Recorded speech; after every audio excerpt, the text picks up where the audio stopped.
Hello दोस्तों, Pakistan report में आपका स्वागत है। इस वीडियो में हम पाकिस्तानी एंकर आलिया शाह को देखेंगे कि वो कैसे रिएक्ट करती हैं हालिया दिए गए बयान जो कि एस जयशंकर एक्सटर्नल मिनिस्टर ने दिए हैं और योगी आदित्यनाथ ने दिए हैं पाकिस्तान की माइनॉरिटी के बारे में। तो चलिए देखते हैं ये वीडियो। योगी आदित्यनाथ ने ईद पर एक स्टेटमेंट जारी की है और मुझे तो ये स्टेटमेंट बड़ी जबरदस्त लगी। मैं आपको बता देती हूँ उन्होंने क्या कहा है, आपको लग पता जाएगा आपको सिर्फ पता नहीं चलेगा बल्कि आपको लग पता जाएगा। उन्होंने कहा है जी कि जो ईद है, ये जो मुसलमान है, मुस्लिम्स पर बात की है, जिसमें उन्होंने कहा कि a Muslim family living among 100 Hindu families is safe. एक मुसलमान घराना जो कि 100 हिंदू घरानों के साथ, हिंदू फैमिलीज के साथ रहता है, वो बिल्कुल सेफ है, सेफ होता है। और जबकि उन्होंने ये कहा कि क्या ऐसा उन कंट्रीज में होता है जहां पर 100 हिंदू फैमिलीज हो और वहां पर एक हिंदू घराना और वो सेफ रहे। बात तो सच है मगर बात है रुसवाई की। ये बात बड़ी लगती कही उन्होंने। मैं आपको सुनवाई देती हूं जो उन्होंने कहा है ताकि इसको एनालाइज हम इसके बात करें। जरा देखिएगा, सुनिएगा कि वो क्या फरमा रहे हैं और फिर हम देखते हैं कि वो क्या कह रहे हैं। भेदभाव छोटी संकुचित बुद्धि के लोग करते हैं, उदार चरित्र के लोगों के लिए तो पूरी दुनिया ही एक परिवार है। इस भाव के साथ सनातन धर्मावलंबी ने हमेशा काम किया है और आज भी उदाहरण देखने को मिल सकता है कि 100 हिंदू परिवारों के बीच में 100 हिंदू परिवारों के बीच में एक मुस्लिम परिवार सबसे सुरक्षित रहता है। उसको इसके पर्व और त्योहारों को, उसको अपने सभी मजहबी कर्मों को करने के लिए, या जिस मत और मजहब या संप्रदाय या सेक्ट का अनुयायी होगा उसको उस परंपरा के अनुसार अपने सारे धार्मिक मान्यताओं या उपासना विधि को पूरी स्वतंत्रता होती है। लेकिन मैं कहता हूं 100 परिवारों के बीच में एक हिंदू की बात तो दूर करिए, 100 मुस्लिम परिवारों के बीच में 50 हिंदू सुरक्षित रह सकता है क्या? नहीं रह सकता। अब बांग्लादेश आपके सामने उदाहरण है, इससे पहले पाकिस्तान उदाहरण था, अफगानिस्तान में क्या हुआ था।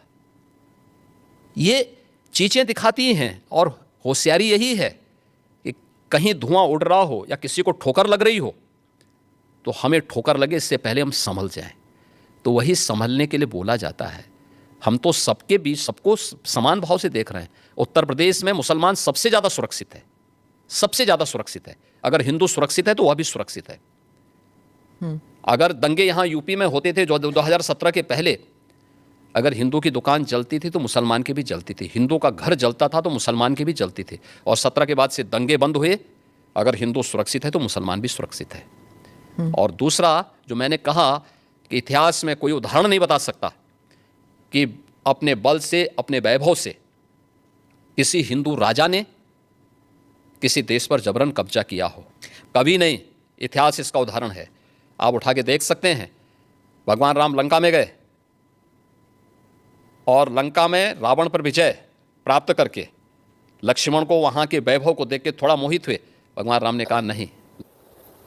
अब आप मुझे बताइए जरा, इसका थोड़ा सा इस स्टेटमेंट का त्या पांचा कर लेते हैं, डाइसेक्शन कर लेते हैं। सवाल तो वही है जो उन्होंने किया कि क्या अगर 50 मुस्लिम फैमिलीज हो, उनके अंदर एक हिंदू फैमिली, वो सेफ रहती है? चलिए आप थोड़ा सा, मैं कहती हूँ इससे भी थोड़ा सा पीछे आ जाइए।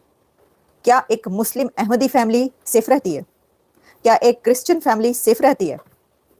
अब देखिए बात ये जो की जाती है ना कि जी ये जो कहा जाता है कि इंडिया में जो है वो मुसलमानों के साथ ही हो रहा है। भाई इतनी बड़ी पॉपुलेशन उनकी, और वहां पर सब, वो तो एक घर मुसलमान का है तो एक घर हिंदू का है, वहां पे तो ऐसे रहते हैं।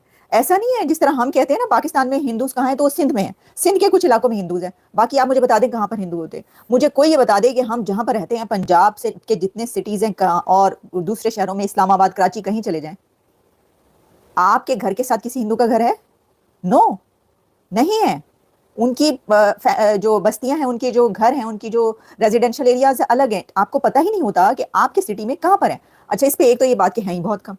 अच्छा, फिर ये भी अभी बल्कि ये भी हुआ है, इंडिया के पार्लियामेंट में इसके ऊपर बहस हुई है। पाकिस्तान का नाम इंडिया के पार्लियामेंट में लिया जाता रहा है। इंडिया के पार्लियामेंट में ये डिबेट हुई है और उस पर वहाँ पे डॉक्टर जयशंकर ने जो माइनॉरिटीज पे सवाल उठाया, बात की है।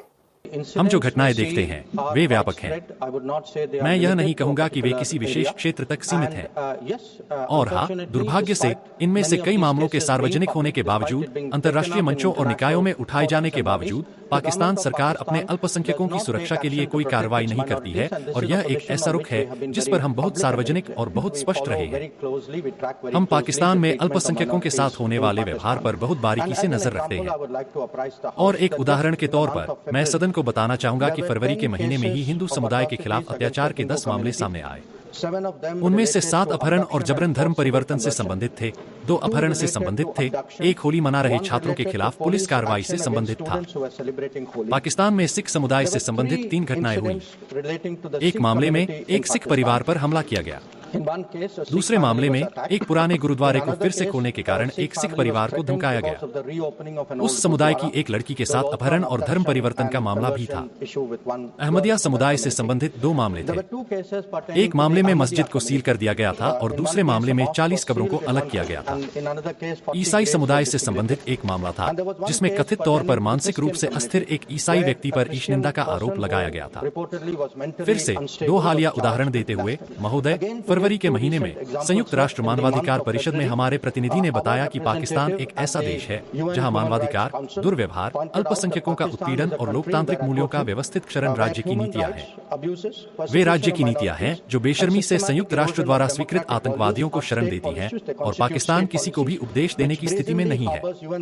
इसके बजाय पाकिस्तान को अपने लोगों को वास्तविक शासन और न्याय प्रदान करने पर ध्यान केंद्रित करना चाहिए। संयुक्त राष्ट्र महासभा में हमारे राजदूत ने भी 2 सप्ताह पहले ही पाकिस्तान की कट्टर मानसिकता को रेखांकित किया था, जिसके बारे में उन्होंने कहा कि यह बहुत अच्छी तरह से जाना जाता है और कट्टरता का उसका रिकॉर्ड है। इसलिए हम इसे अंतर्राष्ट्रीय स्तर पर उठा रहे हैं।